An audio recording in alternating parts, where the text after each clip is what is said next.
Selamat satu hari, salam sejahtera, semoga Tuhan memberkatimu.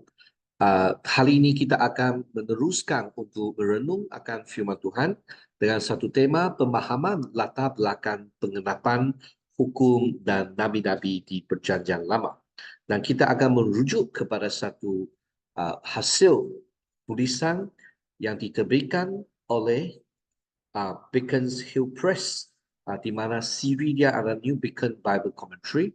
Khasnya mereka menggunakan tradisi Wesleyan untuk menghuraikan pengajaran Yesus Kristus, khasnya dalam pemahaman latar belakang. Untuk hari ini, kita akan sama-sama untuk memahami latar belakang khasnya bab 5 ayat 17 sampai ke 48. Ini salah satu dari bahagian di mana kobar di atas bukit yang dikobarkan oleh Kristus Yesus.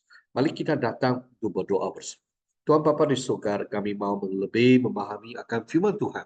Sebab dalam firman Tuhan, Tuhan maukan kami menjadi seorang saksi Yesus Kristus yang berkesan dari luar, dari dalam.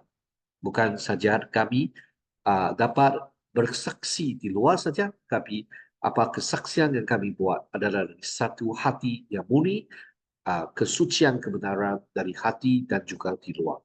Kami berdoa supaya Tuhan berkati masa ini, supaya masa ini menjadi bimbingan, dorongan untuk kami lebih dekati Tuhan dan lebih ingin menturut kepada firman Yesus. Kami berdoa supaya Tuhan ampun dosa kami, supaya kami dapat dikuduskan, kami dapat dilengkapi oleh Tuhan. Dalam nama Kristus Yesus kami berdoa. Amin. Saudara-saudari, pengajaran Yesus tentang kerajaan. Kita sudah menerokai dalam bab ke-5 ayat 1 sampai ke-20, di mana kita tahu dalam bab 1 sampai ke-5 ini juga menyentuh tentang kerajaan. Dan kerajaan yang kita diberikan oleh Yesus Kristus adalah kerajaan Tuhan. Kerajaan untuk yang memerlukan. Dalam ucapan bahagia, Yesus Kristus mengajar bahawa kerajaan adalah mereka yang mengakui keperluan mereka. Apabila kita merendah hati, itu bukan saja asyik-asyik kita kata tidak apa pun tidak pandai, apa pun tidak tahu. Tetapi apabila kata-kata rendah hati, itu maksudnya kita ada satu kesedaran yang begitu dalam. Kita adalah orang yang dicipta oleh Tuhan dan kita ada orang yang banyak-banyak keperluan dan kita ada kelemahan dan kita kosong kalau bukan Tuhan dan kita mengakui di hadapan Tuhan dan kita mau menderajui kehidupan Tuhan dan kita mau mencari kelimpahan dari Yesus dan kita tahu selain daripada Kristus Yesus hidup kita sia-sia saja. Dia ada makna, ada kosong saja. Maka kita sebagai seorang jemaat dalam kerajaan Tuhan, apa yang paling penting keras adalah kita berendah hati dan yaitu kemiskinan dalam rohani. Ciri kerajaan ini adalah belas kasihan. Apabila kita tahu sendiri adalah kosong, tetapi diberas kasihan oleh Tuhan, murah hati oleh Tuhan. Sebab murah hati, dan kita juga ada satu kelelang untuk memberkati mereka yang amat memerlukan. Dan kita menerokai, kita melimpah balas dalam jiwa kita, kita cuma ada banyak-banyak kelemahan dan keperluan, tetapi Tuhan Yesus memenuhinya semua. Kesucian di mana kita hanya tumpu kepada Tuhan dan orang sedemikian yang suci dalam hati dapat melihat Tuhan, boleh mengetahui Tuhan dan firman Tuhan. Dan kita menjadi orang yang menyerupai Kristus Yesus. Kita adalah orang yang lemah lembut, kita hanya mentaati dan mengutamakan kerajaan Tuhan, maka kita boleh menjadi berdamai. Dan kita adalah orang yang memiliki kerajaan surga. Kita akan diberi warisan sebagai ahli dalam surga. Saudara-saudari dalam Kristus Yesus, berikut Yesus sebagai cahaya dunia, mencerminkan jiwa kita, mencerminkan karakter atau sifat Tuhan. Apabila Tuhan beras kasihan, murah hati, kita kita menghidupkan hidup Yesus Kristus. Mereka yang hidup dengan cara ini mencerminkan satu sifat atau karakter kudus Tuhan sendiri. Maka kita faham, kita tidak dapat buat apa, tetapi Tuhan. Pengikut Yesus turut serta dengannya dalam misi-misinya untuk bertebus dunia. Saudara-saudari, kita tahu Yesus Kristus datang untuk bertebus dunia. Pengikut-pengikutnya turut untuk menginjurkan apakah Yesus Kristus sudah buat. Apakah keselamatan yang Yesus Kudus bawa untuk seluruh dunia? Dan akibatnya Yesus menyatakan bahawa peribuk dunia adalah terang dunia. Sebab apa yang kita tutur, apa yang kita tinggal lakukan, apa yang kita fikir menjadi pancar kepada dunia ini. Sebab kita membawa cahaya Yesus, cahaya Tuhan kepada dunia. Kesinambungan dalam khobar Yesus. Ucapan bahagia ini Yesus memperkenalkan etika dalam ucapan bahagia, 4 tentang dalaman, 4 lebih kepada luaran, kemiskinan rohani itu berselaras dengan beras kasihan, iaitu apabila kita ada kemiskinan rohani, ada rendah hati, maka kita ada sedar kita akan bantu orang yang memerlukan. Maka kita akan menghulurkan tangan kita, menunjukkan belas kasihan dengan hati yang murni. Kedua, apabila kita sedih akan dosa, hati kita menjadi suci, hati kita menjadi tumpuan kepada Tuhan, dan kita boleh lihat apa yang Tuhan ingin kita buat. Kita ada orang yang lemah lembut sebab kita tidak lembut, tidak lembut untuk kuasa kita, lembut untuk wang kita, lembut untuk nama kita, lembut untuk kebahagiaan kita. Kita menjadi orang yang dapat memiliki kerajaan surga. Kita akan dipanggil orang yang lemah lembut, kita akan memiliki surga Tuhan, iaitu kita adalah orang kepunyaan surga. Dan kita juga akan bukan saja tanah itu menuju kepada surga yang selama-lamanya. Dan kita boleh menjadi orang yang berdamai. Sebab kita bukan merebut untuk diri, kita adalah merebut, kita hanya untuk menerajui kehidupan surga, di mana kita boleh menjadi orang yang boleh mendamaikan orang yang ada selisih faham. Banyak kali banyak orang boleh ada selisih faham, banyak masa sebab kita untuk mencari kebaikan diri. Kita tidak mau bertolak ansur, kita tidak mau meletakkan diri, tetapi kita hanya merebut untuk nama, merebut untuk kasar, merebut untuk kebaikan, merebut untuk kebaikan bertempat. Tetapi apabila kita remah lembut, kita menjadi pendamai di antara orang dengan orang, menjadi pendamai di antara Tuhan dengan kita, manusia dengan Tuhan. Dan kita juga ada perhubungan yang kedamaian. Dan pada akhirnya, bahagian keempat, kita haus akan kebenaran. Dengan tingkah laku kita akan rela korban untuk kebenaran Yesus. Sebab kita orang yang kepunyaan kerajaan. Kita tahu kita haus kebenaran, haus lapar akan kebenaran, kita akan dipuaskan. Saudara-saudari, dalam bahagian ini Yesus mengembangkan ketika yang diperkenalkan dalam ucapan bahagia. Maksudnya ayat 17 sampai ke 48 ada satu kesinambungan dengan bahagia. Bagaimanalah dalam ayat 13 sampai 16 menyatakan kita adalah cahaya dan kita adalah terang, dan 17 sampai 48 ada meneruskan memperkembangkan etika yang diperkenalkan dalam ucapan bahagia. Yang suci hatinya tidak memandang perempuan dengan nafsu. Ya, ini satu ketara orang kita suci hati sebab kita sedih akan dosa.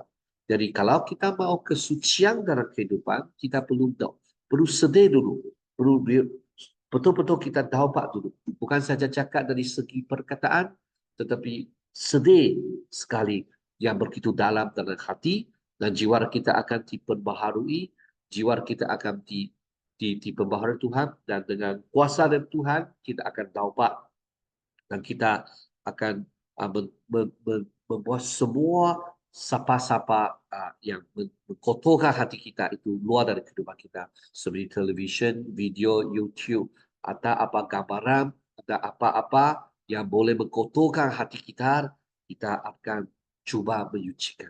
Ataupun tabiat hidup kehidupan, kita akan berisi dengan penuh dengan makna, dengan isi dengan Yesus yang mau meninggal.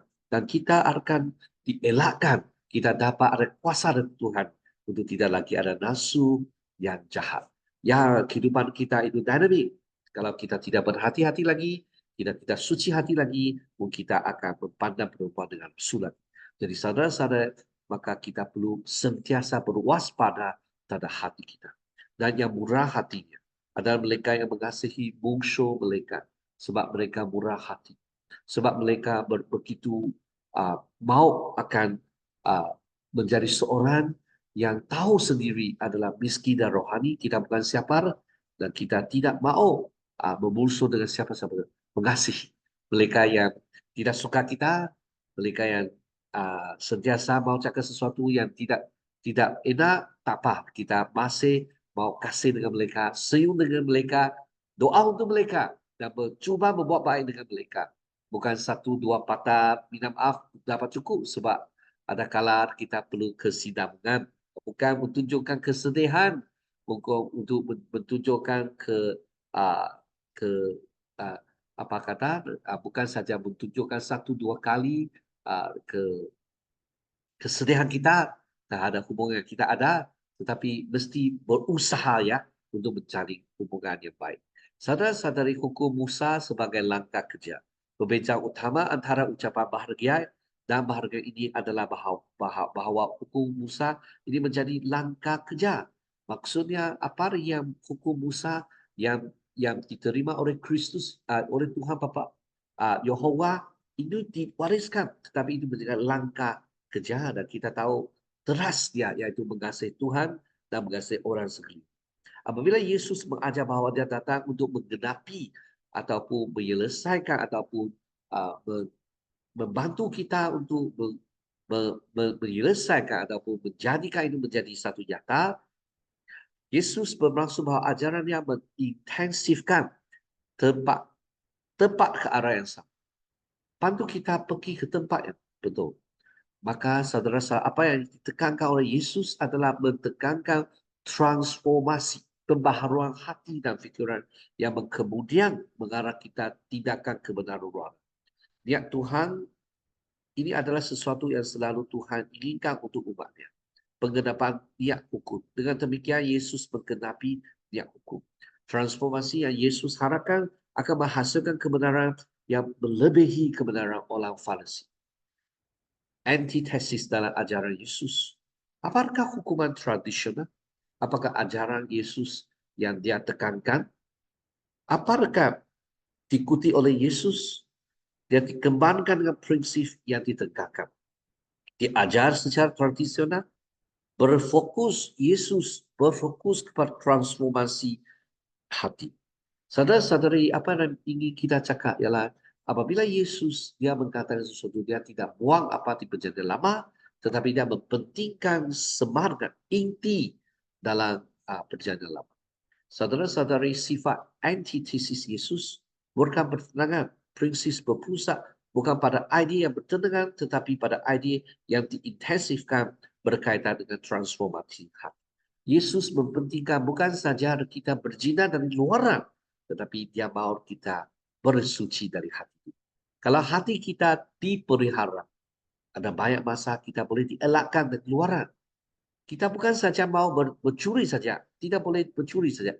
Niat yang mau benar orang lain, itu sudah kita disekatkan dengan transformasi hati. Transendensi. Davids dan Allison, dua penulis sarjana teologi penterjemahan Alkitab, berpendapat bahawa ada perbezaan, bukan bertentangan, tetapi transendensi maksudnya melampaui sesuatu yang lebih jauh dari apa yang kita fikir. Istilah transendensi itu melebihkan peranan asas hukum dalam ajaran Yesus.